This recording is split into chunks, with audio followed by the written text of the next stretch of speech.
Wow, I can't believe it. We're on time. All things are running smoothly. I'm looking forward to midway through this episode. One of the microphones just, or someone falling out of the roof onto the table.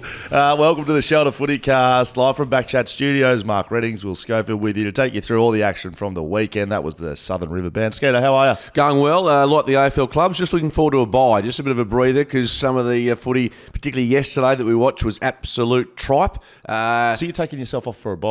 No, I just have a couple of days off during the mid-season break. Where are you going?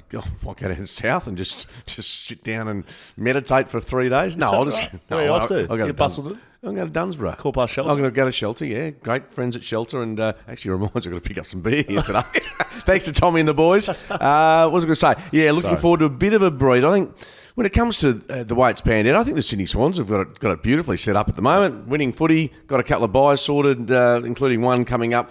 But yeah, what a contrast between our two WA clubs. Yeah, well, that's right, Skeeter. We'll get into that in just a little bit. Make sure you sign up as a VIP to the show. You can be a SCOE member. You can be a Skeeter member. Jump on to shelterfootycast.com.au. That's right, we've got our own website now, Skeeter. Made that over last week. You haven't seen it, but your head is plastered all over it. Yes, it is. It is new, Skeeter. FootyCast at BackChatStudios.com.au is our email, so you can just check it all out there. Free stuff, free merch, discounts, free tickets, beers with Skeeter. You can get it all there. Just go and do your thing over there, Skeet. And there'll be a bit more coming up as we get through. Let's get into some big moments, Skeet. Look, there was some interesting footy played over the weekend, but we're just starting to see a little bit more personnel and trade talk as we come towards the mid part of the season. Now, we don't have a mid-season trade period. We've got a mid-season draft coming up in 2 days. We don't have the trade period. I think we're very close to having it, though, because there's discussions like this. I mean, this one's the most relevant probably to Western fans. Rory Lobb's requested a trade, round 10 of the AFL season. You know what? I even go back to when he was traded to the Dogs. I had a question in my mind. Why would he want to go to a club that has got the likes of Jamari Ugle-Hagan, Aaron Norton? We knew that Sam Darcy was coming through and was going to play. It just seemed a weird marriage. Yeah. Maybe the dollars that the Dogs put on the table. But why do the Dogs chase him? I don't get it. It just seemed a really strange decision. Anyway. Really just strange. So he's asked for a trade to his fourth club, of course. He started at GWS, was traded to Fremantle. West Coast tried very hard to get Rory Lobb. I think there was a secret meeting in a hotel somewhere. Nick Nananui might have been there. Jeremy McGovern might have been there. They tried to get Rory Lobb when he wanted to come home. Yeah, he's a Western Australian. Oh, this is going back this is from GWS to Fremantle. Okay. Not Freo to Western Bulldogs, the GWS to Fremantle. Yeah, that era. Okay, well, that to me is a bit more plausible. I understand that. I thought you were suggesting after he was leaving Fremantle, obviously he wanted to go to Melbourne irrespective, just wanted to get close to his partner and get on the TikTok scene and do all that. So, no. But, okay, here's in a brief. Which club? Is it a club like a Collingwood, dare I say it, that would look to a key forward like him? Him added to a contender would make them better. Like him added as a, you can't say secondary. The year that he had at Fremantle, the last year he had 38 goals he had a good year. He was unbelievable. Like he was taking contested marks. He couldn't miss. Like he would get the ball and he'd be snagging goals from everywhere. If you could replicate that and put that with a contender, kick 40 goals, every single one of the top 8 right now is signing along the dotted line. It's just in terms of opportunity for someone like Rory Lobb. I don't know where he ends up, but I would say probably sides that aren't contending probably more likely. Like put him at St Kilda, for instance. Yeah, he'd play there. He'd play at North Melbourne. He'd probably play at Richmond. He played at about 6 clubs. So yeah, the other question is he good enough? Is he buyer beware just given what we've seen? It's a bit checkered, his career. Fair to say. He may be buyer beware. This man is not. Right. What Chad Warner did in the Sydney game has just... I feel like in the last 8 weeks... Now, I know he's been a good player, right? And he was their best player in the grand final, their grand final loss against Geelong. He's been doing amazing things. I know at the football club at Sydney, they think he's a Brownlow medalist and a genuine one. And I think this year you can see exactly why. And what he did in a quarter of football on the weekend. Third quarter. He has just catapulted himself into... People say he's top 5 midfielder in the comp. People weren't saying that at the start of this year. No, and then, look, by all accounts, even coming through, I remember calling some of his footy when he was playing Colts here, and he was a good player, but the improvement that he's made, and yeah, look, let's be biased here in the sense of WA clubs. Let's cut to the chase. Yes. If you're a WA club, which club do you think, and I don't think they'll get him, just Sydney pretty good at locking away their talent. And what if he wants to come home? If he wants to come home, well, you can correct me where I fall down here, but the salary cap is not an issue for the Eagles at the moment moving forward, so that won't be a major drama for them. No. And bear in mind, the Dockers have 3 first-round picks up their sleeve going into next year. Is that right? So, yeah, look, who needs... I mean, they both take him. They both need him, Chad Warner. I think for the Dockers to take the next step, and they're supposedly, obviously around the 8, he's the guy to add to that midfield depth. Do you think? I can't see why he wouldn't. I think Nat Fyfe's he's got to the point now where I don't think he can have too many midfielders of quality. I really don't. I know you... Well, I think that's a big issue that Freo have got, and not that they've got too many midfielders, but I think their midfield balance is balance, off. More the balance. But yeah, I mean, obviously the Eagles, they've got a skinny midfield, haven't they? I mean, if they put Chad Warner... like how old is he? Is he under 24 years old? 23, 24, somewhere he's contracted. Bear in mind, he's contracted with his brother until the end of 2025 at Sydney. If he played in a midfield with, let's say, Yo does sign with West Coast and this is why they're playing a little bit coy West Coast with their numbers. I think with Elliot Yo, they don't want to play overs for him because they want flexibility with additions to the squad because they know they need to add people to that squad to win a premiership.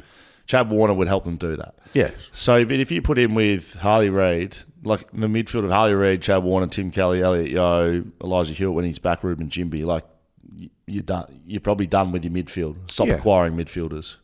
Yeah, I think he's better suited at West Coast. You think he's better suited? No, I don't think he's. I think he's bit suited at both clubs. My point is, if you're Fremantle, you naturally you think you're closer to getting success. Yeah, it's fascinating. I think that the Eagles, I think it's a balance. They've got the salary cap sorted, the Eagles at the moment. The Dockers have got the draft picks if you decide to come home. I don't think he will. I think Yo stays here. I think Warner stays there and we move on. There are a couple of issues happening in trade land. There's no real controversial stuff happening at the moment, but the mid-season draft, Skeeter, is coming up. It'll be this Wednesday, and I said it last show we did. Just remember with the mid-season draft, it's not early access at talent, it's late access. You're actually getting 6 more months to look at guys that didn't get picked up last year. So that doesn't mean there's not good players in there because you can develop a lot in six months. But that's what this draft is. There's some Western Australian hopefuls, and will Fremantle and West Coast be taking a pick? Well, we don't know that. We don't know that. But what I will say is you've summed it up really well that people get excited about. It is. It's just because you add a player to your list. But these are players that haven't been able to quite get on lists just yet. So, and the Eagles have been quite prolific over the years, haven't they? Jai Cully, Ryan Marrick. Ivan's his long-lost cousin at Richmond.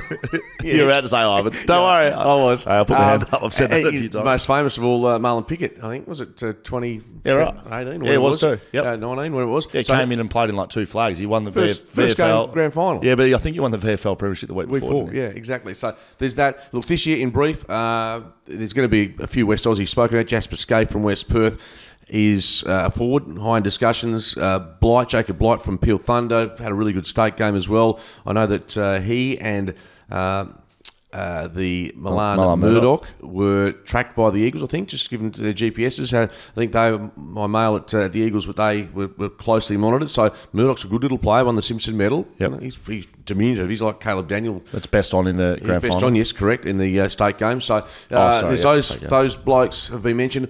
I know that Matty Carr's son was talked about in discussions, but he's going to just cool his heels. Right. I think it's Jasper. I won't know that. No, but Matty Carr's son, so apologies I don't know his first name. But there's 3 or 4 others there, including a guy called Darcy Craven, who Hammer just mentioned to me last night that he's been looked at. He's diminutive. He took a specky on the weekend. Oh, you called that? Yeah. I saw that. Yeah. That was good. Good call. Oh, it was at the end of the game, but it was nice to see him take the grab. Yeah, so there'll be probably, 5 or 6 potentials. There might only be 1 or 2 get taken. But yeah, Wednesday afternoon. And the Eagles and Dockers, given Eagles' injury level isn't as high as it was last year, maybe they'll look at someone, but there are no guarantees. So Jai Newcomb is also a star-studded mid-season draftee.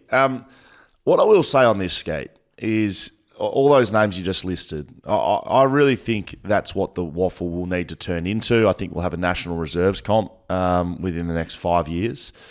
The waffle should be, and the other state leagues, the Sandful, VFL to an extent, but a level below NEFL, whatever the state leagues are, they should be breeding grounds for kids that don't get drafted as an 18-year-old and can go back, play senior footy, and that it's a cooking pot for talent. Because I've seen, let me tell you, recruiters miss a lot more than they hit. Right, and I was at a footy club for 14 years. I saw a lot more leave than stay and have good careers.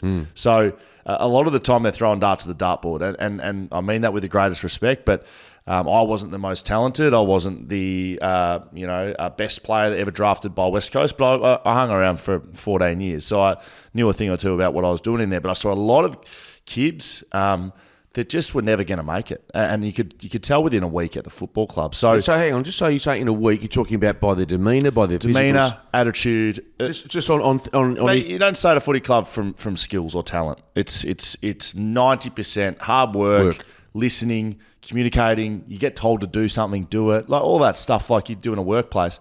Some kids just don't have that. And really, mate? How do you make it into an 8? No, that sounds really I don't naive. know how you get to that point, and clubs think, and then the player doesn't deliver on at least die trying. But then they're there for 2 years and they've got resources around them and they still don't make it. But I'm not speaking out of school here. If you look back at every club in the history of the AFL, of course, there's kids that come in there for 2 years and see you later. And it's like, what do we see here, guys? Are we just watching? Are we looking at stats?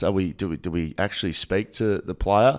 It's not until you get them in an environment, an elite environment, that you know they can make it. So back on the mid-season draft, some of these kids running around the waffle, I can guarantee they would be good AFL players, and they're just not in the environment yet. So that's what's exciting about it.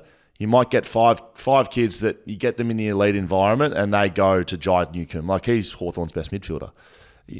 That's what's exciting about it. But yeah, I just think the drafting process, I think we do it too young, and I think it's you're hoping for the best as a recruiter, but you don't always get it right. And like I said, you get more wrong than you get right. Let's move on, Skater. Will Schofield, Mark Reddings, Shelter FootyCast. All right, let's start with the Dockers, Skater. You called this one with 6PR. I actually went to this game. I reckon you might have been just sheltering up. No, I took Nash, my little really? boy. Yeah, I hadn't taken him to the footy. I better say, just very quickly, given our roles, our jobs, you don't get to just go to the footy with your kids. I've never taken Nash by himself to the footy. I've been one other time, but I was either playing out there or in the squad and down with the players. I sort of got towards the Arvo on Friday. I thought I might take Nash, so I went down. It was great. The experience, the game wasn't, and I'll whack Freo off the top here. They were really poor. They were poor. If you look at the two teams combined, Collingwood were clean, Freo fumbled. Apart from a few patches for Freo, they couldn't move the footy. I reckon for what is it? How long is it? 120 minutes, yep. Whatever. I reckon you could almost pull it to less than half an hour of the game. Did we think that? Well, I think that the Dockers were playing football that would challenge good side. Yeah, I couldn't agree more. The fumbles were the issue for mine. They weren't clean, and then when they fumbled, the pressure came. A lot of people were saying, and I saw sort of social media light up that the pressure from Collingwood was great. Yes, it was, but it was amplified by the fumbles from Freo and midfielders, and I don't really feel like calling out specific players, but there was a couple. Well, let me do it. Every time they touched it, they fumbled the ball. Let me ask you a couple of questions, and we'll start with the senior guys. I mentioned this on radio as well, but Nat Fyfe, 20 disposals, I think 14 hand passes. Now, this is not to say he needs to fall out of the side, etc., but he's clearly lacking confidence in his kicking. Yes. How do you address that? What do you do with him in terms of the midfield? Do you keep him? Do you use him as a sub more? He just looks like he's a champion. There's no only reason we're highlighting is because I find it staggering to believe that he has lost so much confidence in using his foot. I don't know how you fix it because I'm just trying to look back at his game he was best on. It was against the Bulldogs. 37 disposals, I think. 37, but it was 12 kicks, 25 handballs. Yeah. And again, I don't think we need the ratios to fix themselves. I think he's in the side to be a distributor. He's not in the side to be Jordan Clark, running and carrying and kicking. I'll put my hand up and say I was on this last week, right, before the game. Remember, I was talking about getting Andy Brayshaw in through the middle more and whether that means Fife needs to come out. Yeah, we spoke about that. So nothing's changed for you on that front. Michael, we can't fix it, mate. He's a 34, however, 33. He's got another year to go in his contract, hasn't he? Yeah, again, but 2-year deals, and Michael Walters, the other player, in brief, going to ground a lot. Just feels like confidence. He looks going to ground's confidence because it's not skill. Like we know how good I know, is. But again, is the game just starting to catch up with Sonny? I don't know. It just feels. I know he had kicked 2-4 against Adelaide earlier this year, but I just worry about him, and you hope that he gets to the finish line whenever that is, end of next year or whatever, in pretty good touch. The kid that I would like to touch on amongst all this, and one thing I want to discuss with you in brief. The handballing methodology of the Dockers, to me, has obvious flaws in it because of their inability to go from player A to player B, and it's any pressure that comes, they are vulnerable, and it just feels like the handball game has got them into a lot of trouble against better sides like Sydney and Collingwood. Yeah, well, they don't have the skill level of those sides, so yeah, when the pressure's good, when you handball, you invite pressure. And if you're good enough to get through like Collingwood is, it looks amazing. If you go back and watch the 4 quarters, just watch how clean Collingwood are. That one touch, handballs hit, right? We used to call it a 2 handball, right? You get 2 for right in the middle, 1 if your hands are out here and it's a 0 anywhere else. 2 handballs on the chest to their teammate who can then distribute another 2 handball. It is just like clockwork. And it's because that's why they're so good. And also they were down on personnel. Let's not forget my check down, Cox out. But hang on. With all due respects to Collingwood, they were 25 points up with 7 to go. Yeah. We need to give the Dockers some credit. Correct. So that's the negative side for Freo. The positive side is they probably should have won, which is just ridiculous. With 6 minutes to go, I was with a mate who, like having a little investment skater, and we just had a look at the live odds. Freo were $41 with 6 minutes to go. And I thought rightfully so. They were never going to win. No. There was no chance they were ever going to get back into that game. They weren't going to kick 4 in a row. Until they couldn't move the ball.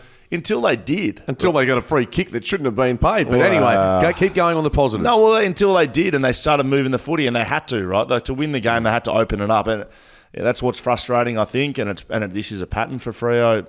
They're controlled, they're slow, they want to defend behind their ball movement, but then they turn it over, they can't score, and then it's rinse and repeat. But when they open it up and they get their runners into the game and they're free-flowing a little bit more, they start scoring. And it's like, well, what are we doing here? What are we talking about with this free kick, Skater? Because it's talk of the town. Let's break it down. In essence, the law says you cannot, at a stoppage, have the ball and give that ball to a teammate or an opponent, another play. It has to be given to the umpire. So umpire Matthew Nichols, it needs to be said, has adjudicated this correctly. Yes. But having spoken to Dean Margetts, having spoken to other people, and just the feel of what the occasion was, and also having looked at Sullivan from Collingwood and where he was and what he did, and you had a look at some other examples this year of players being penalised for time wasting per se in that similar circumstances. This is exactly the same discussion we had last week, with the Rankin running too far. Oh yeah, exactly. By the letter of the law, it was a free kick. If he hadn't have paid it, no one would have blinked. Exactly the same here. So exactly the same here. If the free kick hadn't have been paid, Fremantle fans aren't going, why isn't that a free kick? 110% correct. So, yeah, it's been paid 4 other times this season. I've seen all 4 of them clipped together over socials over the weekend. If you had to rank this one as the 5th in terms of time wasting, it would be probably 5 or 4 in terms of least time wasted. There was a couple, like Tom Liberatore had one. He got up on the bottom of the pack, picked the ball up, walked around the stoppage looking for his man with the ball in his hand, then lobbed it over the umpire's head to his ruckman, who then gave it back to the umpire. And the umpire was like, free kick, Tom. Like, what are you doing? That's time wasting. Exactly. This one here, Sullivan was facing away from the umpire, got up, threw it to Nick Dacos, and he threw it straight to the umpire. If it was time wasted, it maybe been half a second. There's been a bit of footage come out that earlier on in the quarter, still side bottoms. Yes, was not too happy that the ball wasn't given back to him. I wouldn't have. I'm sure he's got the integrity to not be influenced by things like that. I think that was a bit of a beat up. My final take on it is, I think we'd like to see that not paid. Yeah, exactly. And I would like to see also, and Dockers supporters, I said it at the time as I was calling the game, the Amos free kick that he gave away right at at quarter time. That was terrible. That was a bad feel by the umpires. That happens 100 times a day as a backman. 100 times a day. That was a ridiculous free kick. Yeah, and I remember it was one where it was Charlie Dean initiating the contact, and I sat in front of the TV in brief watching the Gold Coast Suns game versus Carlton, and there was grappling and pushing, shoving near the boundary line, forward pocket.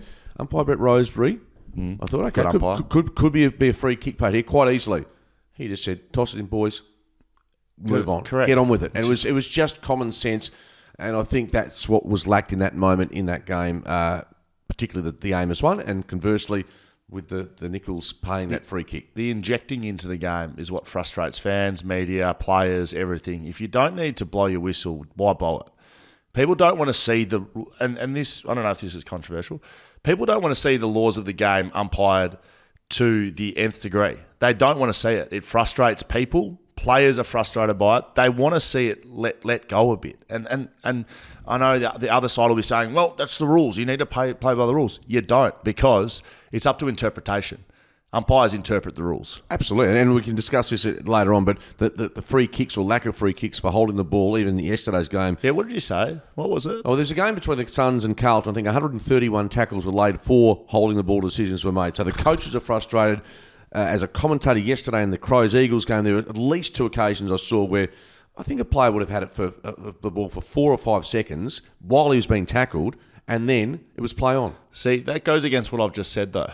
So I've just said we want to see the umpires interjecting themselves less. No, but you still got to pay the free.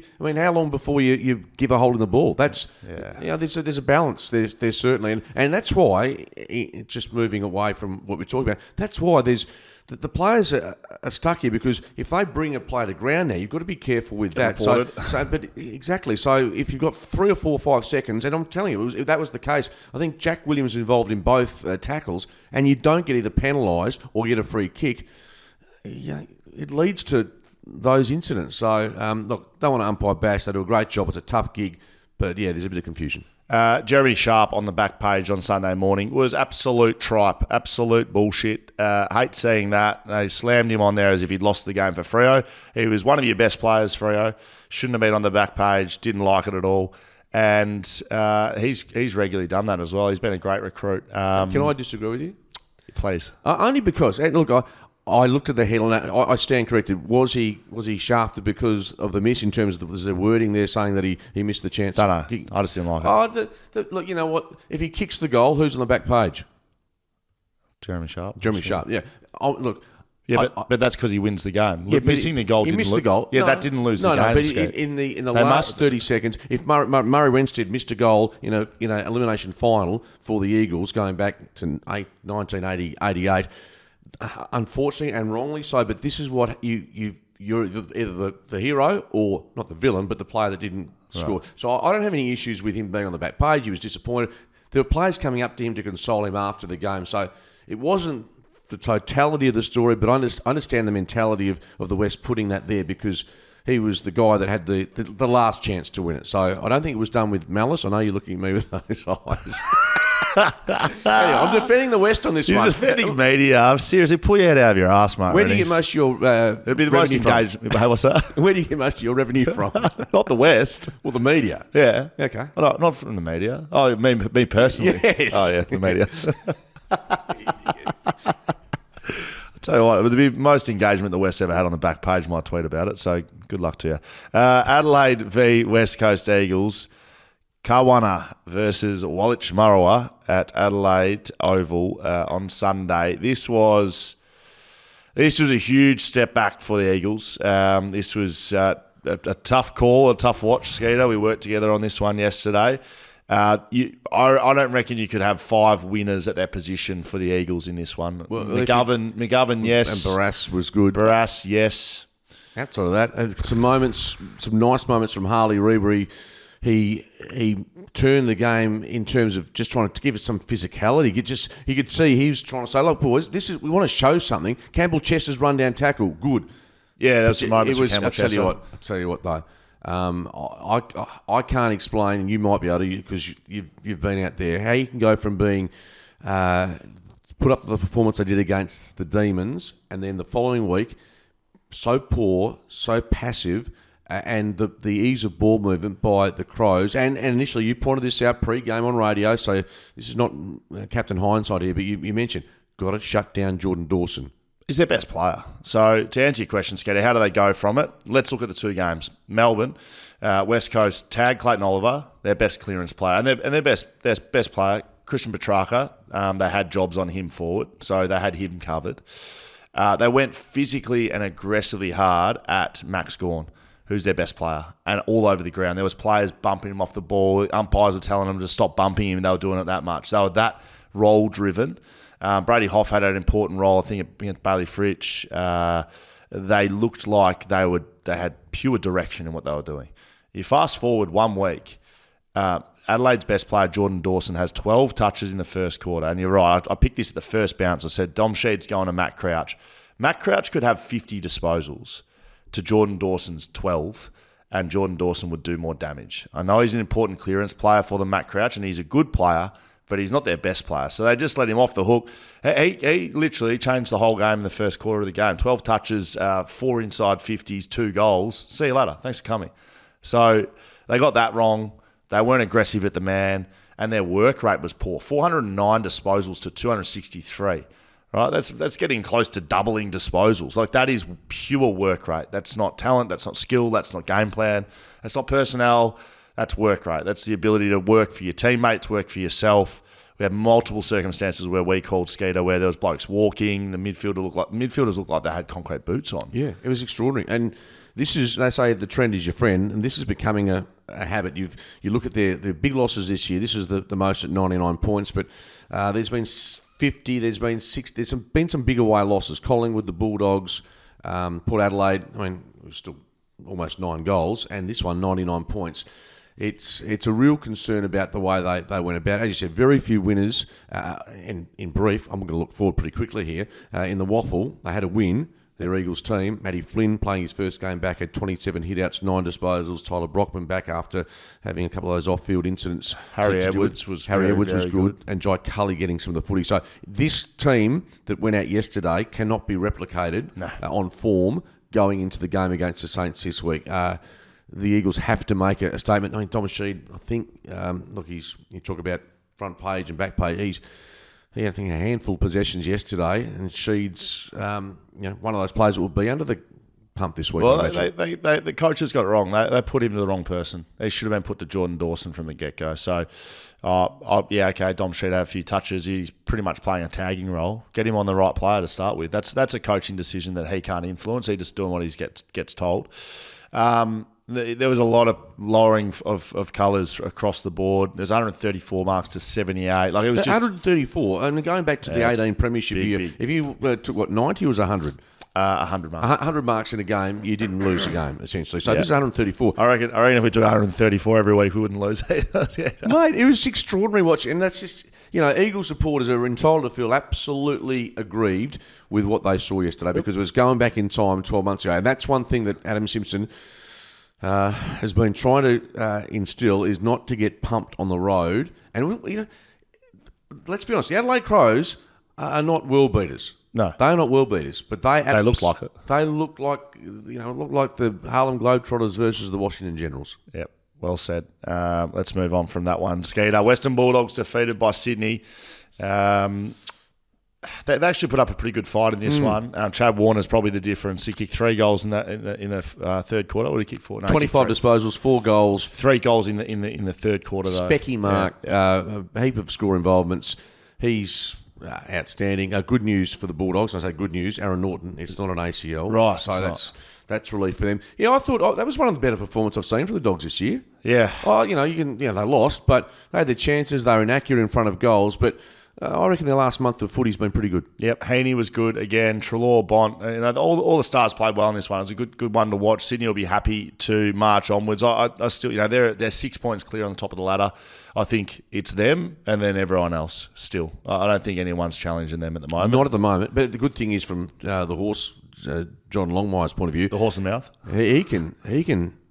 Providing they hold their form for the next few weeks after the bye, yes, that's when you can. Not that they've got an old list by any means, but he can manage players, as Geelong did going back a couple of years, and as Premier like Collingwood did at the end of last year, I recall, just their older players making sure they're fresh coming into September. What was I just going to ask? What happened to Luke Parker? Did he get off? He was given 6, and I don't think he went to an appeal, didn't he? He got 6. And nothing didn't get any down. Not to my knowledge. No. We're either going to get 6 or no, just a reduction. I think they wanted a reduction. Yeah, 6 weeks still. So I was going to say maybe they get him back if he's been reduced, but 6 weeks is a long time out of footy. So Swanee's going beautifully. They've got the lovely mix, and they look the complete side at the moment. Yes, that is right. Skeeter, North Melbourne, Port Adelaide, 10-goal loss, Hobart. I'd love to see how many people were here. I didn't see a minute of this game, and I'd be surprised if anyone did. Well, if you're a footy analyst, you do your homework. So I didn't see anything. What do you call yourself? I didn't see a frame, to be honest. Travis Boak and Ollie Wines led Port in disposals. Todd Marshall kicked 5. Power sit third in the ladder. Darcy Tucker had 29 disposals. North are shit. Port are good. And I will say this. I think if you can have a false third-place side, Port Adelaide, I think when you say Sydney and Daylight... Well, Essendon's second. Yeah, Sydney and Daylight to Port. I've got real question marks about Port. I mean... And they're third. They're third. And so, look, kudos to them. Well done. But, how they... Yeah, they are as vulnerable as any of those top 8 sides on any given day. Well, listen to the ladder. Okay, Essendon, I think they sit there rightly because they've been able to beat sides. Port Adelaide, question marks. Melbourne, question marks with the West Coast game. GWS, been terrible form. Great win. Yes, it was. But terrible form. Geelong, lost 4 in a row. Could miss the 8 now. Yeah, correct. Your best side in the comp. Collingwood, 7th. They're actually probably... They're probably the second best side. Close form-wise. Yeah. Just personnel-wise, they're missing. And then goes Carlton, Freo, Gold Coast, all question marks. And Carlton, who were premiership favourites probably a month ago, might miss the 8. Yeah, correct. Along with Geelong, as I've been telling you, Skeeter. Carlton defeat Gold Coast in a I think a predictable win. Gold Coast don't rock up away from home. We know that. Sam Walsh, Paddy Cripps, prolific. Charlie Curnow kicked 4 and he leads to Coleman. Jake Waterman's just dropped back a few in that. So I think Charlie Curnow's on 33 goals. Waterman sits on 30 and a couple more, about 32, 31. As we said, Blues move into the 8th with the win here and Suns drop out. The Gold Coast Suns, for mine, they won't play finals this year because they can't play away from home. Yeah, well, you look at what the Eagles are doing at the moment. They're a more advanced group in terms of the talent they've got at their disposal, and they still struggle to play well in Melbourne. There's lots of people that still really rate the Suns. I don't know how you can. You can rate them at home because they'll come out this week. It doesn't matter who they're playing. They'll probably get a result. They play Essendon at home. Yeah, big game, huge game. Yeah, look, that's the frustration for Damien Hardwick. Is it the case of they're not a good side until they win 2 or 3 games this season away from home? That's the question for the Suns moving forward. And Carlton. I mean, your favourite thing is you can only beat who's in front of you. I mean, it's a good win. They score over 100 points. Yeah, exactly. No, so I've got question marks against Carlton as well. But after being pumped by Sydney, which is no shame given what they're doing, the Blues, it was just a non-negotiable for them. Had to win. I mentioned that the tackle count and concerns by both coaches with the umpiring.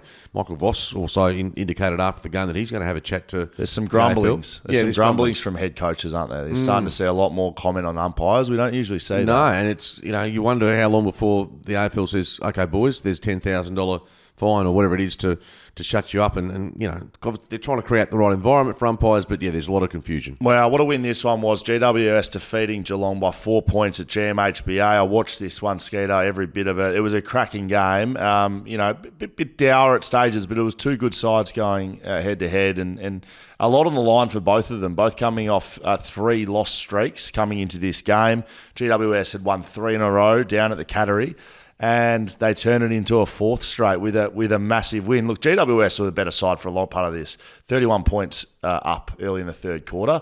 They made a statement and held on in the end. A bit like Port Adelaide a couple of weeks ago. Now, T Green, which one was best of field? I think Toby. So he looked like he played higher. And I did predict this, Skater. Said I thought they should run him through the midfield a little bit more. You did. You predicted lots of things. And it's funny how you bring up the ones that come to fruition. I love it. No, I'll let you go. So he kicked 2 goals, 24 disposals. Big game. Probably his best game all year. He's a big game player, isn't he? He's a big game player, but he was due. And he's a great player, arguably the best captain in the competition. And this was a game that, put it this way, look, they're still... They're in 5th spot, are they? Holy dooly. Yeah. You looked up and you felt like they were just hanging on into the 8, but they're now, that's a really good sign if they've stuck around despite playing some pretty poor footy to be in that position. So we mentioned the Greens. Riccardi kicks 4. He was terrific. And look, what was it? Another second half comeback by the Cats. They kicked 5 goals to 3, but they fall 4 points short. So they've lost more matches in the past, I think, 12 months. Down at the category they have for years. What about Paul Lockie Whitfield? He was. It's not really that funny, but he got poleaxed. Two players got a week for separate incidents on him. Yeah. Both got a week for hitting him high. So Jai Clark will miss a week for a high bump, and Mark Blitzarves will miss a week for a high bump. Both on Lockie Whitfield. So he had a bit of a rough day at the office. So he had 27 touches. Was very good.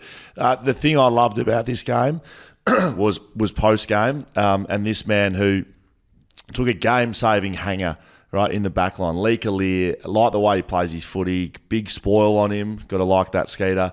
Took a massive hanger with a minute to go, which not many players would go for, let alone execute. They win the game. They're all around thanking their fans. Lee Kalir's out the front taking Snapchats and doing FaceTimes and doing signatures. The GWS team were in the rooms for about 5 minutes waiting for him while he finished doing his signatures and his TV interviews and his radio interviews, and he came sprinting in and got around the boys and they all sung the song at the category. It was very good. Well, it's very good. I know that because I was watching the Today Show this morning, which on 9, which don't tend to jump on the Giants too often. They were interviewing him, I'm sure, about missing almost, holding up the team song. So, that's good stuff. He's lapping. It's a bit like, going back to that game between the Suns and the Blues. Goal was kicked by a young Gold Coast player. What was his name? Johnston, I think it was. Did the backflip. Oh, yeah. Yeah. Saw that. Yeah, really good. I love that. The Indigenous boys just doing their stuff. How much sort of elastic would you have to have around your hips and waist to get you doing a backflip? Well, I was down at Torquay, Janjuk. Is that Jan? That right? So anyway, I went with a mate of mine, Craig Moore, who used to work in media and whatever. And so we got, it's on the beach. It was just 15 years ago. And I said, mate, let's do a quick little 100-metre sprint and show you I've still got it.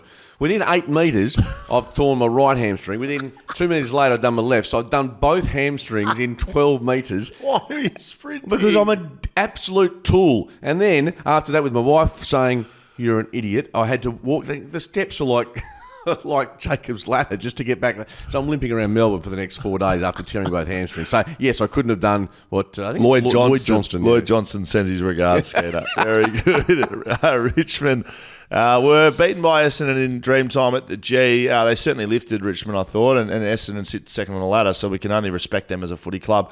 Richmond took it right up to them. There was stages where we thought maybe they'd had a chance, but Essendon did enough to hold on. Jordan Ridley was amazing. Best on ground by that far. It's not even funny. He had 16 intercept possessions, 31 disposals. Got the award for best on. It was his first game back after big quad injury that's been troubling him for the last 12 months. I was very impressed, and a goal as well. Scott. Yeah, well, you love all that. But see, I'm a bit more... I look for the overall. I look for the headline story. The headline for me was the package and Dusty doing their best work. That to me was like, get the blood flowing and you can stick with your medal. I'll just go with the stuff that brings people through the gates. That's all right. Gets you excited at home. String of 4 goals. Have to look at what Dusty did. His milestone game's approaching. And there's talk of, does he want to play on? Is he invested well? That's a sign that he's still looking to carve up when he gets the opportunity. So 3 goals, 23 touches. I reckon he can still play the game. Yeah, absolutely. And then that's for him. It's just attitudinal, really. Whether he can get the appetite going, which is not a bad game of footy. 12 points in the end. I thought the Bombers sometimes, as you know, Sco's got to grind out a win if you're having a good season and put it in the bank and move forward. Because the Tigers, proud club, look, they've done really well considering their injuries to get that close. So Essendon have the lowest percentage in the top 13. Yep. They have the 13th highest percentage. That's fine. They've also got the second number of points next to their name with 34. I like it. And that's the most important stat. I never understood percentage I know it's points for, points against. I do understand how it's calculated, but I was the same. Exactly. I agree with you. Like percentage, yeah, good job. Like who's got a great percentage? Like Brisbane, 111, great work. Like the Bulldogs, 121, congratulations, you're 11th on the ladder. Yeah. Gives a fuck about your percentage. If you've lost 7 games, doesn't matter. Yeah, correct. Then don't ask me how they work it out because I did Maths 4. How do they work it out?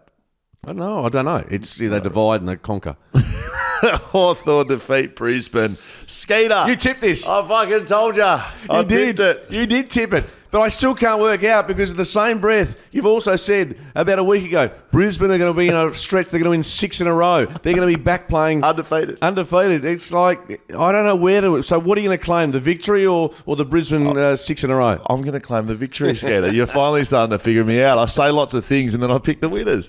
Hawthorn, look, I wasn't very strong in it. I just thought maybe... But the record's good against them. Yeah, and their form's been good, right, Hawthorn? Like, it was just whether or not they were going to bounce back from that really bad loss against Port Adelaide. Look, if Hawthorn had have beaten Port Adelaide and they were sitting here today with a win against Port as well, they'd be sitting in 11th or 10th spot in the ladder. Mate, they've been the most improved side in the last month and arguably one of the form sides of the competition. I think it's great for...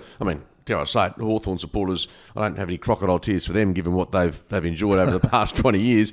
But it is nice to see a team emerge like they have, and Sam Mitchell's been strong in wanting to go young. They've done that. They withstood a third quarter comeback by the Lions yesterday, but Gunston kicked 4. Yep. Lots of talk that perhaps they pulled the wrong lever by bringing him back to the club. Yep. Chol was very good. He kicked 3, so they got their spine back a little bit. Warple was outstanding. So you're missing who their most important player is, and this form line has started improving, and that's Will Day. Will Day is their best player. And, James Sicily is important to them. Carl Amon had a lot of touches off the back end as well. But Will Day, he missed a lot of the first part of the season, all of it, in fact, and he's only been playing the last 3 weeks. And he is such a big piece to their puzzle. Without him, they don't have the quality inside. So he had 26 disposals and a goal. But what he does with it is so damaging. He's got great vision. He's clearly a good team man as well. So... yeah, I really enjoyed watching Hawthorn go about it. Who they got as I lose my also Adelaide at the G this weekend. Right. So okay. that's a winnable game. It absolutely is. They've got Adelaide, then GWS, then Richmond, then West Coast, then Geelong. They've got some winnable games coming up, Skeeter. Absolutely. The Lions, for their part, well, we wrote them off weeks ago from finals. Hang on. We just had this discussion. You said they'd win 6 in a row and be surging. I said... well, when I said we, I meant you. You.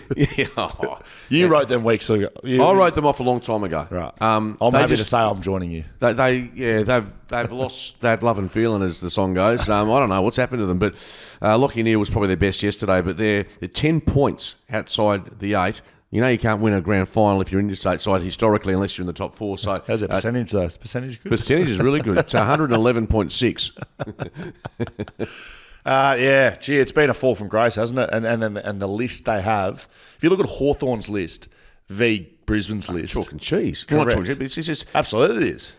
You know what it reminds me of? A little bit, and there's no correlation to the controversy that beset Adelaide, but after the 17 grand final, Adelaide play Richmond.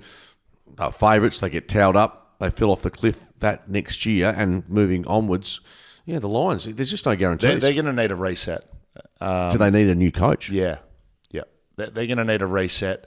Otherwise, that group will never win a premiership. And if they're okay with that and they want to show faith to Fagan, because he's clearly a good coach. Yes, he's a good man manager, does a father figure by the sounds of it. Exactly right. So he does everything right. But if they want to win a flag, I don't think they can do it with Fagan. So I think they need a reset, and that purely like Fagan could go to North Melbourne or St Kilda, I'm sure do a great job, and he's a great coach, but they can't win a flag with him. And I'll also say this, some of the players at Brisbane, Lee Spur actually was quite strong in this last year. So some of their players, I'm just throwing Eric Hipwood's name up, Dan O'Hare, there's possibly just not the... killer instinct. That's a good enough term, yeah. Exactly. And that's not to say they're not great athletes, great players, but have they got just that edge that... Have they got what it takes? Yeah. Spiro is a good man to comment on it. Look, Freo didn't win the flag, but he played in an era of success. And blokes who have what it took. Like, he knows what it takes. And when you do know what it takes, you can see blokes that don't understand that. I couldn't agree more with Lee Spur. Melbourne defeats St Kilda. I don't know how much time I want to spend on this, Skeeter, to be honest. We know that Maxi Gorn was terrific again. He was shut down the week before. He was always going to do that. He's been nullified against the Eagles, but he's too good a player. Good to see Jacob Van Rooyen return, kick 3 goals. That is good. It was tight at half time, but in the second half they've kicked 9 goals to 5. Demons are 4th, so they've had some down days as well as any side, but it's St Kilda the storyline here. Finalists last year. And they're bye-bye. They're 15th. They're Gonski and playing really, really unattractive footy as well. So I can't make too many positive thoughts for St Kilda and what I saw yesterday. People are coming out a couple of senior coaches at the moment. North Melbourne in Alistair Clarkson and St Kilda with Ross Lyon. There's some strong momentum growing in media stakes for moving them on. I don't think there'll be a coaching change during the year this year. I don't think there will be. Have a think about it. Well, Beveridge was under pressure. What if Brisbane continue to lose games? No, I don't think. They're sacking. I don't think any coach is going to lose their job. Uze, let's go down the bottom. No. Clarkson, no. Uze, no. Why Clarkson, no? This year, mid-year, no. Okay. No, I think you're right. Unrealistic. Yeah. Tigers, no. Eagles, maybe the end of the year, depending on how they play. St Kilda, you continue to play like that. If they play like that 5 weeks in a row, West Coast, something will happen. Yeah, no, I don't. They'll need to rectify that very quickly. That's a fair shout. St Kilda, no, because Ross is the coach, the CEO, the president. He's running the club himself at the moment. Right. Hawthorn, definitely no. Brisbane, yeah. I don't think there'll be any change to coaching during the year, but yeah, you're right. There might be a couple of seat movements at the end. Will Schofield, Mark Reddings, Shelter FootyCast. All right, we're getting some really great engagement and interactions with our fans. Keep sending them in. You can send us an email at footycast@backchatstudios.com.au or comment on our YouTube show, or you can send us a DM on socials, Shelter FootyCast, or you can jump on our new website, shelterfootycast.com.au, and find all of your contact details there, Skeeter. Brendan Burke sends in, should we bring back the State of Origin game the weekend before the grand final? No footy that weekend absolutely sucks. I don't mind having a break before the grand final. In fact, I prefer it before the grand final than before the finals start for me, because you want your best, a bit like the Super Bowl, and get your awards done in that window, Australian, and maybe play with it, State of Origin. Obviously, you're not going to have the best players there, primarily, because they're playing. 36 of them are playing. Yeah. I don't mind. I'm not sure there's the appetite for stuff. Rugby league still do it so well, but I think we're more focused on winning flags. And bear in mind, they play during the State of Origin in rugby league. They play club matches. So some teams like Penrith have got 6 players missing. I mean, you know why they're so invested? They pay the players like $50,000 to play. Yeah, they do. They're invested because they get paid money financially. No, 100%. They're not playing for their state. In part, yeah, there's a bit of that. There's definitely that. Sure, Queenslanders, us Queenslanders, take the money away. You reckon they're putting on the maroon jumper? I think the maroon jumper means a hell of a lot. So, I tell you, it means more than what the Big V does to Victorians. That's my honest opinion. But without a check in hand, I don't think anyone's playing. Well, it's like anyone turning up to do a job. You want to get paid for your services. Well, you'd know that as well as anyone. But I don't mind the week as he disappears for an hour yesterday. Now, let him know about that. Let him know. Well, I was sitting there. We just had some working. We're working. Commentating Hungry Jackson. I looked at Adam Pepperell and said, "Where's Scully gone?" He goes, "He's just gone to a cashy at the Brass Monkey." And I said, "Yeah." 10 minutes later, I said, "No, where's Scully? I thought you gone to the toilet." No, he's gone to a cashy at the Brass Monkey. So we're on from 12 till 6. I did a cashy from 1 till 2. So he's double dipping. Did an hour. Yeah. Some of my best work. Double dipping. I gave you some content to talk about for an hour. Double dipping, and then comes back and then sits down as if nothing's happened. Well, we're just doing the heavy lifting. Mind you, I also left. Yeah, correct. So Mark Reddings just bobbling his head away. 8 minutes to go in the game. It's genuinely happening. And Skeeter, 94-point lead. Skeeter stands up microphone off, turns himself off, walks out. And so I mic off. I'm like, where the fuck is Skeet going? Like, he's off to another job, everybody. Yeah, doing the show for Channel 7, the game. Thank you very much. In the game. At least I was pre-game. It was interesting. I was doing the game thanks to Macca's. And, of course, 6PR's coverage brought to you by Hungry Jacks, of which we just gouged ourselves yesterday. Oh, gee, we do have some fun. Hell. Bloody hell. That's bloody good. You teeing off on me and you fucking left mid-game, you idiot. All right, Scully and Skeeter, big Freo fan. All right, compose yourself. Big Freo fan here and big fan of the pod. Thank you very much, Sammy, for that. No doubt the narrative around the Pies game will be about the Darcy free. I thought we did a pretty good job not to talk about it too much. But there was a dozen awful calls going on both ways all game. Dacos threw it half a dozen times, and then Crisp got a goal from one, so I feel it all evened out. What do you think needs to happen regarding the umps? We've given them more numbers, but there hasn't been a round this year where they haven't decided a game. Okay. When we get a nationalised VFL, should we pull the umps in both leagues, selecting them on performance and dropping them for a shit one? Sick of seeing the same scum, strong words, That's rec games, yeah it is, rec games every week. The AFL comes out, admits they got a call wrong, and that's it. The tribunal and the umpiring are shambolic and are holding the game back weekly. Cheers, Sam. Yeah, Sam, I understand your frustration, but I don't agree with some of the rhetoric you said there. I will say how none of us have been out there umpiring. You've been out there playing, but I would say a large part of the reason why umpires either are missing free kicks or not paying the right one, I think there's just so many bodies around the footy. The congestion in our game makes it so difficult, and often if we're broadcasting, I can see a ball thrown out. The umpire, obviously, if he's wrong side with 6 bodies between him and the ball, it's not that easy. Now, we'll be critical of umpiring mistakes, absolutely, but I think the congestion in the game now, and coaches are the reason it's congested because they instruct their players to play to a formula, play to a style.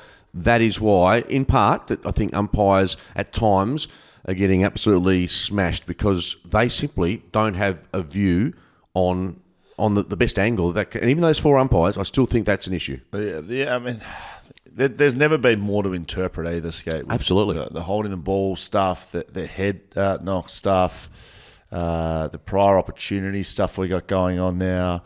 There's tougher sport to umpire. Yeah, there's never been more to interpret, and there's probably never been more cameras, vision, coverage. Social media. I mean, seriously, you don't want to be an umpire. But how do we make it easier then? Like, that's all true, what we're saying there. But what's the solution? Because I don't know if I have one. No. Well, all I'll say is I was talking about the congestion is, and I'm not saying this is the answer, but in the Waffle Colts, they have had the rule where you, in terms of having that, the 6-6-6 in the AFL. Forwards, but yeah, well, I don't know.